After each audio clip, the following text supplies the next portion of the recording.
What's up, fellas? In the second video of the day, we're going to be talking about the Boston Celtics, a team that we have covered a lot this season on this channel. They have been up, they have been down, they've been up, they've been down, and as of right now, they're up. They've won 7 of the last 8 games. They're moving up in the Eastern Conference standings, and we're going to talk about, is this recent stretch for real? How much did you believe in them? If they fix some of their problems, are the Boston Celtics back? Have they been fixed? That's what we're going to be talking about in the second video of the day. But really quickly, before we get started, if you enjoy content like this, then consider subscribing. I upload twice a day, every single day on this channel, so it's a great place for the most consistent NBA content on YouTube. If you're new here, by the way, what's up? My name is Tucker. You can also leave a like rating on the videos as well, and you can check me out at various socials in a Linktree link down in the description below. With those things said, let's talk about Boston. So as I said, they've won 7 out of the last 8 games. They've had an incredibly, arguably the most up and down season of any team in the entire league. There have been stretches this year where Boston looked like a top 4 team in the East. And then there have been stretches this year where they look like a team that should not even be making the playoffs. They've had uncharacteristic issues defensively, at least under the Brad Stevens era. Typically, they're a very, very good defensive team year in and year out, regardless of the personnel. And then offensively, they've had plenty of issues as well, not just with their big 3 guys either missing time or not playing particularly well between Kemba, Brown, and Tatum, but also trying to find other sources of offensive production outside of just those 3 guys. Like, just getting someone else to do something positive on the basketball court outside of those 3 guys has been really difficult, and their depth has definitely been hurt by all of the departures over the last couple of seasons. Kyrie being gone, Al Horford being gone, now Gordon Hayward most recently. It has really impacted and affected their ability to put a fully competent NBA lineup on the court, and we've seen the effects of that so many times this season. But no matter how many times it happened, we always went back to this idea that if they were able to figure it out, if they were able to find some other pieces, whether it be Evan Fournier that they acquired at the trade deadline, whether it be Marcus Smart's return from injury, whatever it may have been, if they were ever able to find a nice core of like 7 guys that they really, really liked and believed in, there was certainly plenty of talent on this roster. They have 2 bright, up-and-coming players, all-star level players in Jason Tatum and Jaylen Brown. Kemba Walker is a guy that's made all-NBA teams. They have talent here to make some noise in the postseason.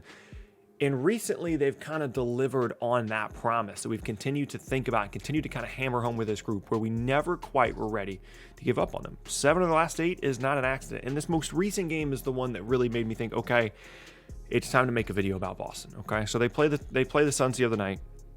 They're fully healthy. They've got Booker, they've got Ayton, they've got Chris Paul.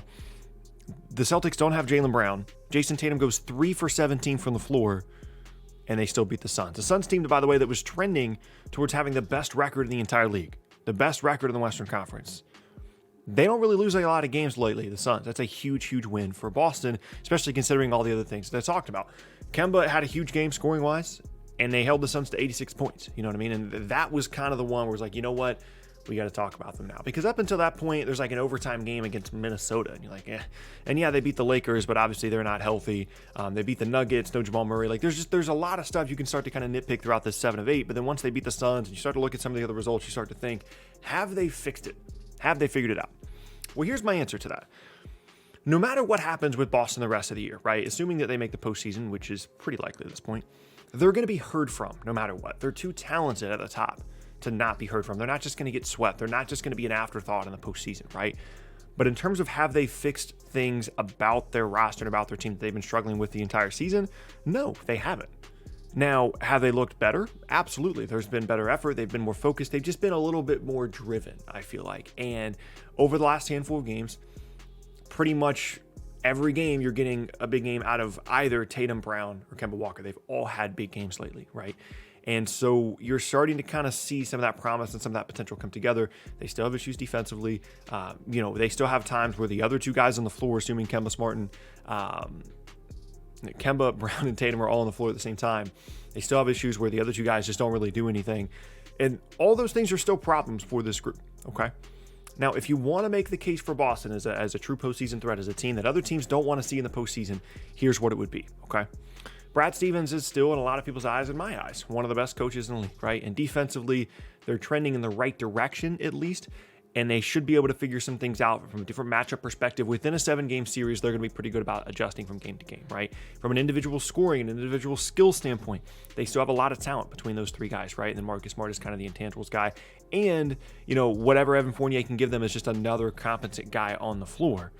The case for them is they just figure it out in the postseason. They're a team with postseason experience. They've been to multiple conference finals. They know what it feels like. They know what it takes to advance in the postseason, and that could potentially make them a dangerous team. Okay.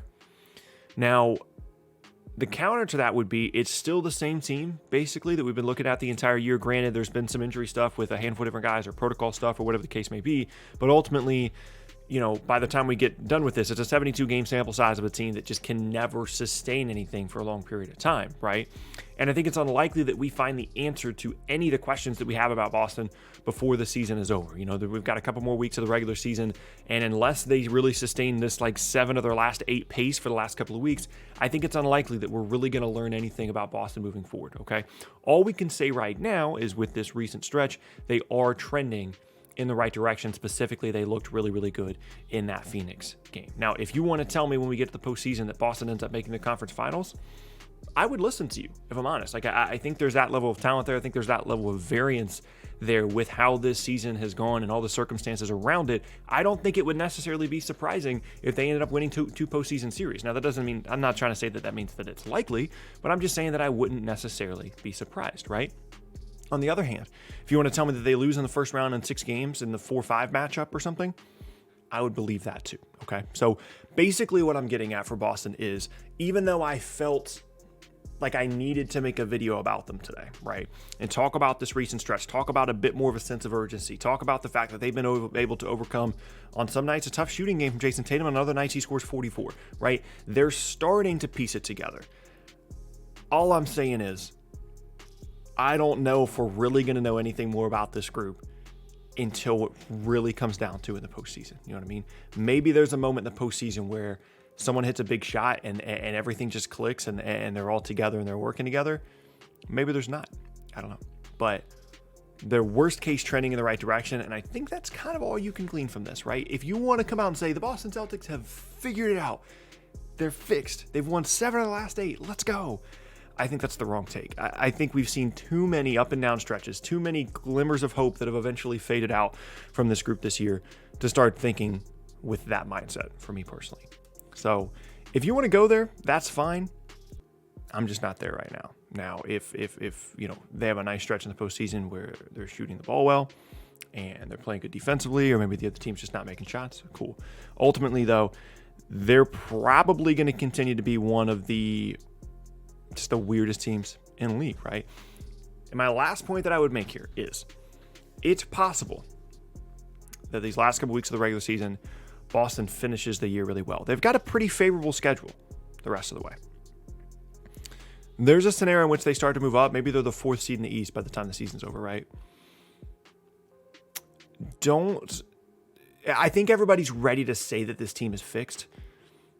I would caution against falling into that trap because it's like the former lottery pick that starts putting up 20 points per game for a week and everybody's like, oh, they've figured it out, because that was their expectation beforehand and that now confirms what they thought about that player, but on a team level here, okay? They're going to have some nice stretches. I don't think you can go out on a limb and say they've fixed it, they've figured it out until we actually see it. That's kind of where I'm at with Boston. Hopefully they figured out the postseason because that would make the postseason more interesting, but ultimately I'm not quite there yet. But yeah, that's going to be the end of the second video of the day, and I thank you guys very much for watching. Once again, my name is Tucker. If you missed any of my previous videos, then be sure to check out the boxes on screen. You can leave a like rating on the videos as well, and you can check me out at various socials and a Linktree link down in the description below. With all this being said, hope you guys have a fantastic rest of your Friday, and I will see you all next time.